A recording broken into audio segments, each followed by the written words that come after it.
first Jesus prophecy appears in Genesis chapter 3. God is pronouncing judgment on man, woman, and serpent for their role in bringing sin and death into the world. And yet, at his most just and angriest, we see God's compassionate and loving heart. Even as God curses the serpent in Genesis 3:15, he provides a promise.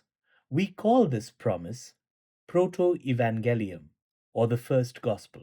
It is a profound revelation of God's plan for redemption. God declares, I will put enmity between you and the woman, and between your offspring and her offspring. He shall bruise your head, and you shall bruise his heel. Genesis chapter 3, verse 15.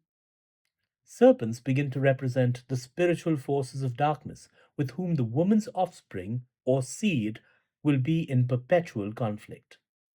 But the verse also points to an individual who will arise from humanity to deliver a decisive blow to the serpent. Not an ordinary person born of natural processes, but the seed of the woman, a divine, unique birth, and an individual redeemer. Jesus is the fulfillment of this prophecy.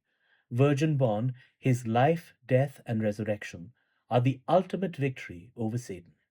On the cross, Satan bruised Jesus' heel and thought he'd won, but it was a Pyrrhic victory.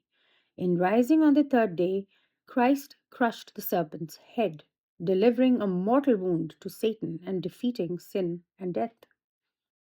Are we reading too much into this verse? No. Ancient Jewish writers acknowledge the verse's connection to the Messiah, often describing him as the one who will ultimately defeat the serpent. And of course, the New Testament writers, mostly Jews, also viewed the Old Testament through a messianic lens. The Proto-evangelium is a reminder that God will act to save his people. God is merciful, sovereign, and loving.